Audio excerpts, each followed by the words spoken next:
Hey everybody, my name's Alex. I own a 2002 Honda Insight with over 212,000 miles. As you can see, I just filled up and reset my FCD. That light pedal here, I believe I'm in lean mode. And the nice thing about this little 3-cylinder is it doesn't use the hybrid system to give you better gas mileage. A lot of people don't understand that. That this hybrid is an engine, a gas-powered engine that propels a car that's assisted by an electric motor. I believe the Prius is electric drive with gas engine assist. So I've owned this car for about 3 years. I traded my 1991 Honda CRX HF to a gentleman that was doing a lot of in-town driving, and we traded for this plus a little bit money more. Anyways, when I purchased the car, I had a grid charger.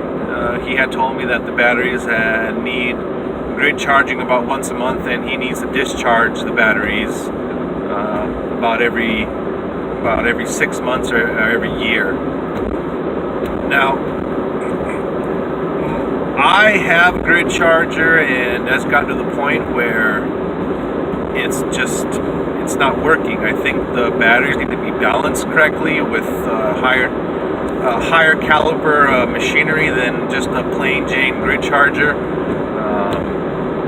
I've been debating on picking one up off of eBay, or I've also been debating on picking up a higher amp battery. I believe there's a couple of vendors online that sell higher performance batteries, and I just don't know. Quality grid charger is going to run you about $500. Performance battery upgrade is going to run you about $2,500. Plus you got to go get it or get it shipped, and plus you have to put it in yourself. I've looked around at maybe doing a little more hacking to this hybrid system here. I thought about removing the batteries and kind of maybe bypassing all of that, but you know, you're kind of doing some legwork there that I don't necessarily know if it's safe for the car, but you know, you're dealing with some high voltage there. So as you can see here, I'm still driving, and you know, I know it says shift, but I actually been driving this car in 3rd and 4th gear. I seem to stay in the power band a little bit better, and it seems to be achieving pretty okay gas mileage. Now, I'm going to tear up here. You can kind of see the topography I'm driving in. I'm kind of going downhill here, and I'm probably going uphill here in a bit. I love the car. I don't know if you can purchase another car that gets this kind of gas mileage or better. I mean, I know there's cars out there, but they're pretty pricey. In the end, you're going to drive them, you're going to beat them, or you're going to end up having to do maintenance unless you lease one. So, I don't know. I've just been rambling here. I'm going to post this video on YouTube. Maybe it gets some views, maybe it doesn't.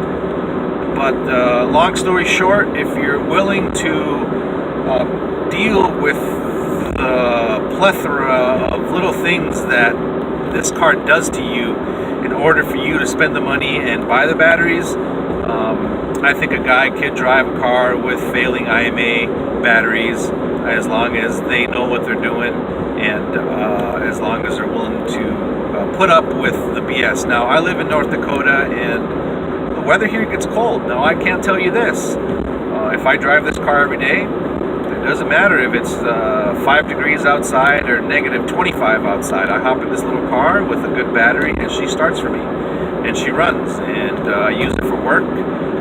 I load it full of tools. I've seen people towing stuff with it. I don't know, they're pretty indestructible cars. I think if a guy will pony up and you know, get a good battery for it, it can be a very pleasant car to have for anybody. Okay, well, my name's Alex, and I guess I'm signing off. Thanks, bye.